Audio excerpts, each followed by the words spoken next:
Olá, aqui professor Gilson de Mendonça. Nós vamos falar agora um pouquinho a respeito da fisiologia do sistema endócrino.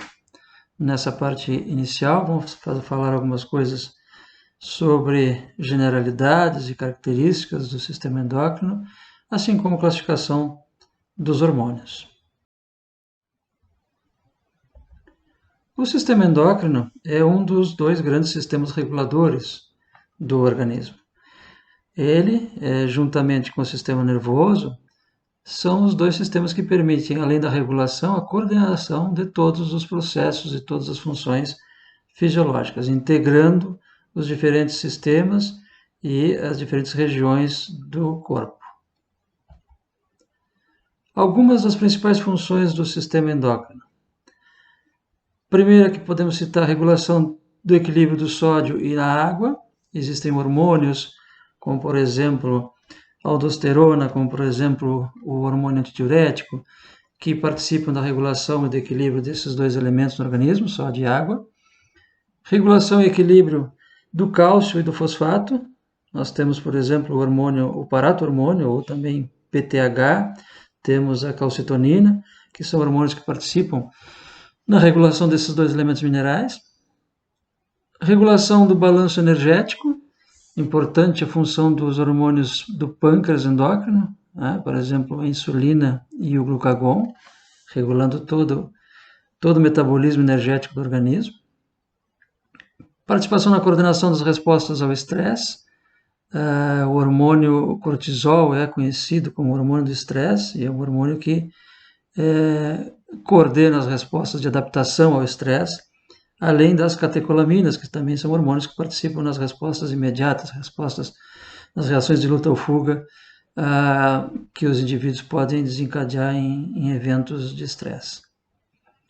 Regulação da atividade reprodutiva. Reconhecidamente, existem vários hormônios que participam na regulação da atividade reprodutiva, como as chamadas gonadotropinas, FSH e LH, como os hormônios da reprodução propriamente ditos, como a progesterona, como a testosterona, enfim.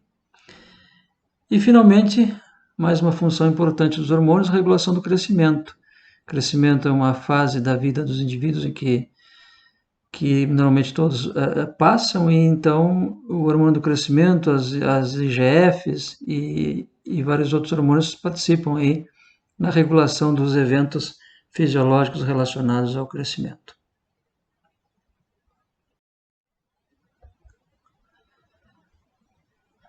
Os hormônios, a denominação hormônio é o nome dado a determinados mensageiros químicos, ou seja, hormônios são moléculas químicas que são produzidas e que são transportadas no organismo e que funcionam como sinalizadores, né, que funcionam como meios de sinalização e de indução de respostas em diferentes células e tecidos. Uma conceituação clássica de hormônios nos diz que essas moléculas são substâncias químicas produzidas por órgãos endócrinos específicos. Então, normalmente, para cada hormônio existirá um órgão, que pode ser uma glândula ou podem ser regiões de determinados órgãos, onde essas moléculas vão ser produzidas. São transportados pelo sistema vascular em baixas concentrações. Invariavelmente, os hormônios são encontrados na corrente circulatória em concentrações muito pequenas, muito baixas, não circulam em grandes volumes. São moléculas químicas capazes de afetar órgãos-alvo distantes. Normalmente, para cada hormônio existirá um ou mais órgãos-alvo, e nesses órgãos-alvo normalmente existem células-alvo, com as quais os hormônios vão interagir e vão permitir, proporcionar ou induzir uma resposta dessas células-alvo nesses órgãos-alvo. E normalmente são distantes, os sítios de atuação dos hormônios são normalmente distantes dos sítios de produção. E, finalmente, esses órgãos-alvo podem ser específicos ou não, né? Essas moléculas hormonais podem atingir especificamente um órgão e determinar uma única resposta nele, ou podem atingir vários órgãos diferentes e determinar várias respostas. Né? Então, isso é um conceito clássico do que é um hormônio. Existem vários mensageiros químicos no organismo que não são classificados como hormônios, porque não atendem a alguns desses requisitos.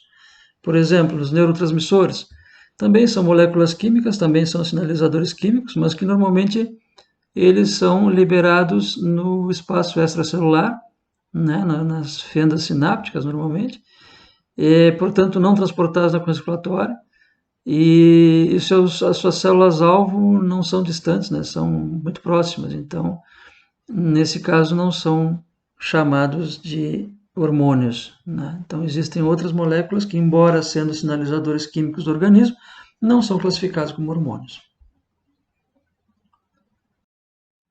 Os hormônios podem ser subdivididos de acordo com a célula produtora. Se os hormônios forem produzidos por células localizadas em estruturas específicas ou órgãos específicos chamados glândulas, esses hormônios são ditos mediadores endócrinos.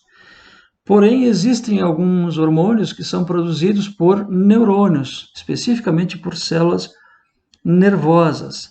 Neste caso, os hormônios dessa natureza são classificados, são chamados neuroendócrinos, né, por serem produzidos a partir de células nervosas. Na verdade, existe uma relação muito estreita, muito íntima entre o sistema nervoso e o sistema endócrino. Então, muitas substâncias são, na verdade, neuroendócrinos. O sistema endócrino é composto basicamente por três componentes, aí, por três elementos. Em primeiro lugar, as glândulas endócrinas, né, ou tecidos glandulares endócrinos, que estão distribuídos por todo o corpo, em regiões específicas, obviamente, e que normalmente não tem conexão anatômica. Né? Normalmente não existe uma conexão entre duas glândulas diferentes. Esse é o primeiro componente do sistema endócrino. O segundo componente são os hormônios, propriamente ditos, que são aquelas moléculas químicas, né, aqueles mensageiros químicos, que podem ser liberados pelas glândulas endócrinas ou por outros órgãos e tecidos. Por exemplo, o próprio tecido nervoso, né, tecido cerebral, coração, fígado, tecido adiposo, entre outros, também podem produzir e liberar alguns hormônios. Né? Leptina, por exemplo, um hormônio conhecido e liberado pelo tecido adiposo, o fígado sendo produtor aí das IGF, né? IGF-1 especialmente, e assim vai. Temos outros órgãos, o próprio estômago produz alguns hormônios, né? Enfim, então não necessariamente por glândulas, mas também podem ser produzidos por outros tecidos. E o terceiro componente do sistema é o órgão-alvo. Né? Os órgãos-alvo, que são então os sítios de ação, né? Os locais onde esses hormônios vão exercer as suas funções. Esses órgãos-alvo, as células contidas, né, existentes nesses órgãos-alvo, expressam receptores específicos para esses hormônios, que é uma outra característica importante. Né? O hormônio, para cada hormônio, existirá um receptor específico localizado nas células-alvo ou nos tecidos-alvo. E aí, através da interação dos hormônios, da molécula hormonal com esses receptores, que vai ser desencadeada a resposta da célula e do tecido como um todo. Então, em cada órgão-alvo, nós temos receptores que serão expressos e estarão localizados nesses sítios. Então, são os três componentes do sistema: as glândulas, ou tecidos endócrinos, os hormônios, né, as moléculas químicas, e os órgãos-alvo, né, os tecidos-alvo, onde essas moléculas vão interagir.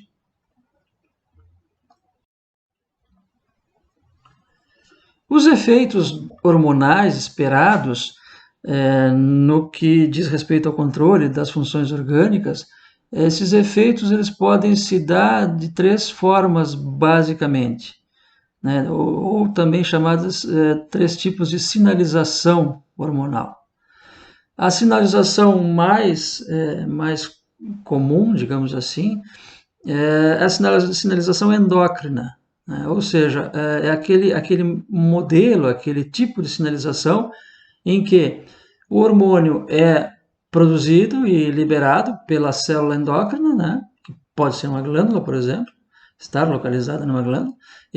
Essa molécula química, esse hormônio, ele é secretado para a corrente circulatória, então através do sangue ele é transportado para diferentes partes do corpo, e ao chegar nos tecidos-alvo, nos órgãos-alvo, o hormônio, a molécula hormonal se difunde, né, sai da corrente circulatória e interage nesses órgãos-alvo, né, células-alvo, com receptores específicos. Esse tipo de comunicação de sinalização é classificada e dita sinalização endócrina. Existe um segundo tipo de sinalização, chamada sinalização parácrina, em que a molécula química não é secretada para o sangue, né, para a corrente circulatória, mas sim ela é liberada no espaço intersticial, então no próprio tecido, a sua ação é mais local. Essa molécula se difunde pelo líquido intersticial e vai interagir com receptores existentes em células vizinhas, próximas à célula produtora. Normalmente essas células vizinhas são células diferentes da célula produtora. Mas é importante que se entenda que aqui é uma sinalização local, né? Não há difusão para a corrente circulatória, não há transporte para locais distantes do corpo. Esse tipo de sinalização é chamada de sinalização parácrina. E existe um terceiro tipo, que também pode ser utilizada para que tenhamos os efeitos hormonais, que é a sinalização autócrina. A célula produtora, né, sintetiza o hormônio, libera-o para o espaço intersticial, mais uma vez, não é liberado para o sangue, ele libera para o espaço intersticial, e essa molécula química, esse hormônio, interage com receptores da própria célula produtora. Então, é uma sinalização que a célula faz a ela própria. E esse tipo de sinalização é a sinalização chamada autócrina, certo? Existe um quarto tipo, que não vamos comentar, entrar em detalhes, porque ainda não tem muita coisa esclarecida a respeito, que é a sinalização intrácrina. A molécula química não é secretada, não sai da célula e ela interagiria com receptores da própria célula, internos, dentro da própria célula. Mas isso é um quarto tipo de sinalização aí que não cabe no momento a gente abordar. O que interessa nesse momento é a sinalização endócrina, que é a mais clássica dos hormônios, a sinalização parácrina e a sinalização autócrina.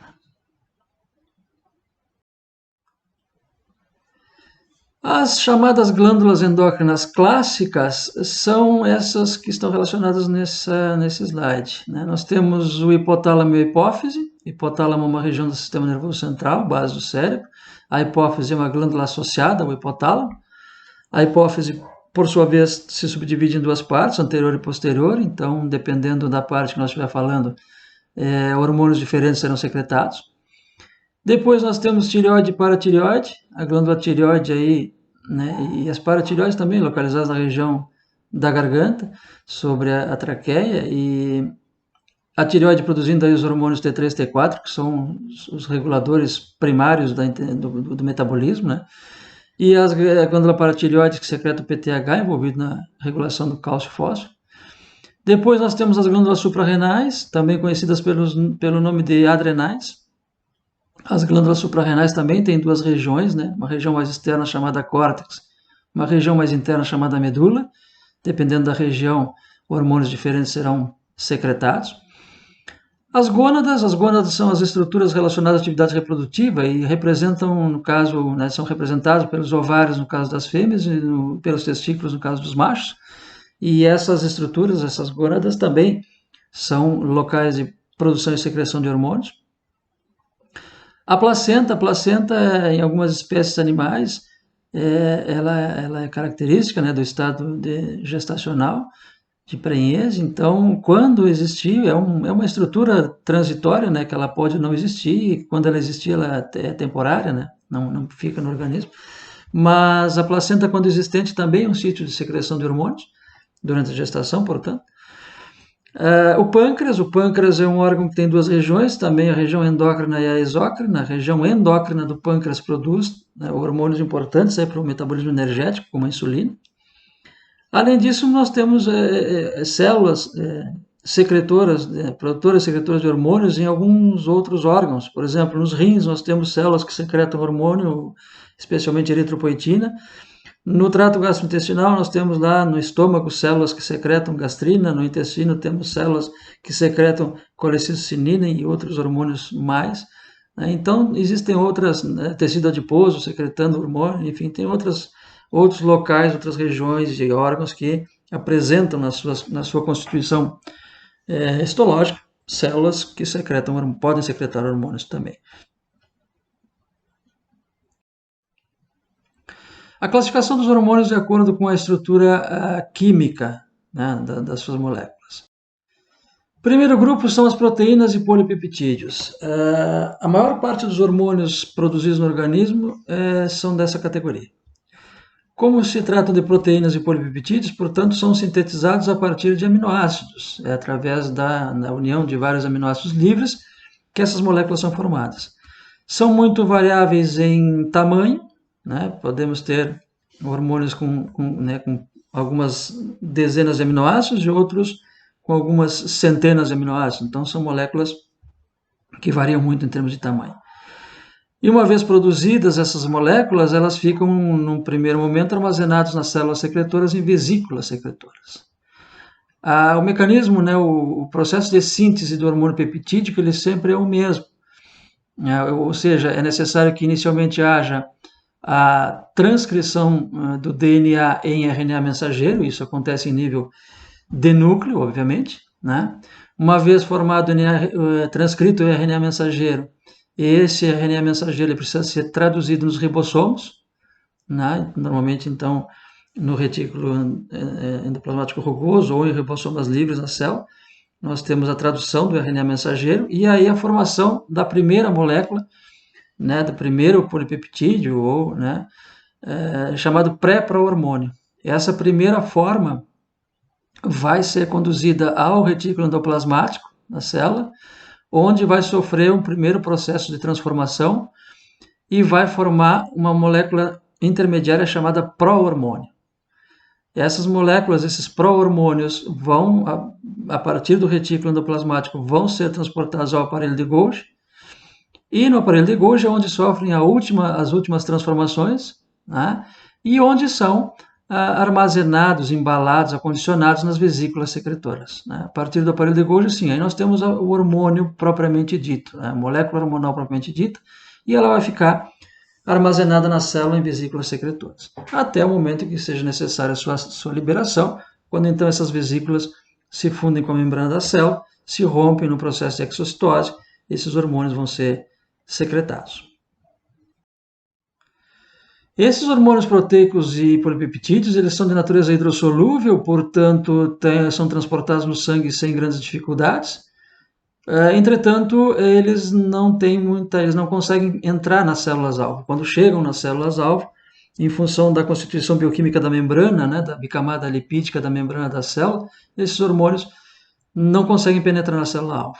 Como não conseguem penetrar na célula-alvo, os seus receptores normalmente são receptores de membrana. São receptores que ficarão localizados na membrana da célula, na face externa da membrana da célula. E aí se dá a interação, então, desses hormônios sem a entrada deles na célula-alvo.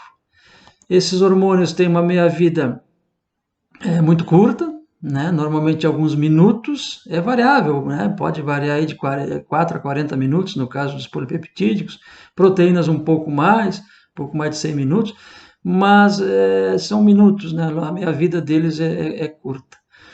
E alguns desses hormônios, além da estrutura, né, da cadeia proteica ou polipeptídica que os forma, eles podem ainda conter carboidratos associados a essa cadeia, formando a classe, né, chamada glicoproteínas. Então, alguns hormônios desses podem ser glicoproteicos. Exemplos desses hormônios, a insulina e o glucagon, os dois hormônios do pâncreas endócrino, e as duas chamadas gonadotropinas, que são o FSH e o LH. Essa é a primeira categoria.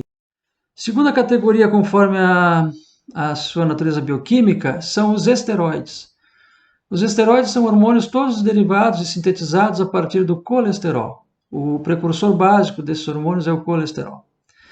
Então, sendo o colesterol o seu precursor básico, eles são de natureza lipossolúvel. Sendo lipossolúvel, eles normalmente conseguem penetrar nas células-alvo. Eles conseguem atravessar as membranas das células-alvo. E, portanto, os receptores para esses hormônios são receptores intracelulares. Na célula-alvo, a localização dos receptores vai ser ou no citosol da célula ou na própria membrana dos núcleos das células-alvo, os chamados receptores nucleares. Então, ao contrário dos proteicos, o comportamento desses hormônios, a sua ação vai ser completamente distinta, né? Normalmente esses hormônios não são armazenados, não ficam armazenados na célula-alvo, em vesículas, como é o caso dos proteicos. Eles vão sendo sintetizados e liberados para a corrente circulatória. Só que, em função também da sua natureza lipossolúvel, esses hormônios necessitam de proteínas transportadoras ou proteínas carreadoras no sangue. Porque no meio aquoso do sangue, a molécula sendo lipossolúvel, vai haver dificuldade de transporte. Então, eles precisam se ligar a proteínas plasmáticas que os transportarão, que os conduzirão através da corrente circulatória até os seus sítios de ação.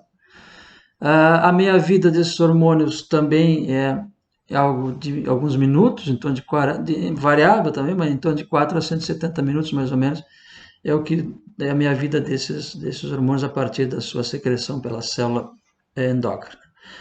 Exemplos desses hormônios esteroides, os hormônios da glândula suprarrenal, da córtex suprarrenal, cortisol e aldosterona, e os hormônios envolvidos com a atividade reprodutiva, os estrógenos, o estrogênio, a progesterona e também a testosterona. São todos eles exemplos de hormônios esteroides. A terceira e última categoria dos hormônios em relação à sua natureza bioquímica são as aminas. As aminas são hormônios, todos eles derivados de um único aminoácido. Aminoácido este chamado tirosina. Então, as aminas são derivadas da tirosina, são grandes polímeros de moléculas de tirosina. Aminas clássicas, representantes clássicos dessa categoria das aminas, os hormônios da tireoide, T4 e T3, que são, na verdade, fragmentos de uma grande molécula chamada tireoglobulina, que é um polímero de aminoácidos tirosina, e os hormônios da medula da glândula suprarrenal, as chamadas catecolaminas, mais conhecidas aí, epinefrina, norepinefrina e dopamina. São exemplos também aí dos aminoácidos, dos hormônios dessa categoria amina. As aminas, normalmente elas são transportadas na corrente circulatória na forma livre, porém, no caso dos hormônios da tireoide, é necessário a ligação com proteínas plasmáticas. Os hormônios da tireoide, embora sejam aminas, eles contrariam um pouquinho a regra, A maioria das aminas, catecolaminas, por exemplo, são transportadas de forma livre, os hormônios da tireoide não. Normalmente também esses hormônios se ligam a receptores de membrana, as aminas não penetram nas células-alvo, não entram nas células-alvo. Exceção, mais uma vez, os hormônios da tireoide, O T3 e T4, ao contrário das outras aminas, eles entram nas células-alvo, eles têm receptores intracelulares. E esses hormônios têm uma curta meia-vida, normalmente 2 a 3 minutos. As catecolaminas, por exemplo, epinefrina e norepinefrina, têm uma meia-vida muito curta, 2 a 3 minutos. E, mais uma vez, exceção os hormônios da tireoide. Os hormônios da tireoide, contrariando de novo a regra, são hormônios que podem durar vários dias, ter uma meia-vida de vários dias, aí em média até 6,7 dias é a meia-vida desses hormônios. Então, as aminas, todos derivados da tirosina, com essas características, e entendendo-se que os hormônios da tireoide, T3 e T4, embora também sejam aminas, eles não obedecem muito, não se enquadram muito nas características dos demais. Taxa de depuração metabólica dos hormônios. Isso diz respeito à remoção do hormônio ou dos seus resíduos da circulação, uma vez que ele tenha já cumprido o seu papel. A taxa de depuração metabólica dos hormônios ela é inversamente relacionada com a meia-vida do hormônio. Então, quanto maior a meia-vida do hormônio, mais demorado vai ser a sua depuração, a sua retirada da corrente circulatória. E isso está diretamente relacionado ao fato desse hormônio ser ou não ser transportado por proteínas carreadoras. No caso dos hormônios transportados por proteínas carreadoras, que é o caso dos esteroides e das hormonas da tireoide, a taxa de depuração é mais lenta, em função de que é necessário desligar das proteínas carreadoras para que aconteça toda a metabolização. Os destinos do hormônio depois da sua secreção, ou seja, a partir da sua liberação pelas células endócrinas, basicamente são 3 destinos. Se houver a ligação, né, do hormônio com o receptor na célula-alvo, pode acontecer de que depois, então, esse complexo, né, que se forma o complexo hormônio-receptor, após a formação, esse conjunto, esse complexo hormônio-receptor, seja introduzido na célula-alvo, seja integralizado na célula-alvo, e uma vez dentro da célula-alvo, sofre degradação lisossomal. Através de enzimas lisossômicas, esse complexo de hormônio-receptor acabam sendo degradados e os seus resíduos, então, ou aproveitados pela célula ou transportados para outros locais do corpo. Tá? Então, esse é o primeiro destino que o hormônio pode sofrer. O segundo destino é a metabolização do hormônio no fígado. As moléculas hormonais, ao passar pelo fígado, normalmente elas são metabolizadas. Algumas, inclusive, sofrem uma transformação para torná-las ativas. É o caso, por exemplo, da vitamina D. Depois a gente conversa sobre isso mais adiante. Mas, uma vez metabolizado no fígado, os resíduos desses hormônios podem ser excretados através da bile, né? E serem eliminados através do intestino, através das fezes. É mais um destino que esses hormônios podem sofrer, ou os seus resíduos podem sofrer. E o terceiro e último destino é a excreção urinária. Né? É muito pequena, é bastante insignificante a excreção de hormônios pela urina, mas pode acontecer. É mais um destino do hormônio ou dos resíduos hormonais depois da sua ação, né? Depois da sua secreção e da sua ação. Então, eles podem, uma terceira opção, ser excretados através da urina. Era isso que tínhamos para comentar nesse primeiro momento. Temos aí mais adiante mais um vídeo, mais uma apresentação a respeito de sistema endócrino, onde a gente vai continuar conversando sobre hormônios. Muito obrigado.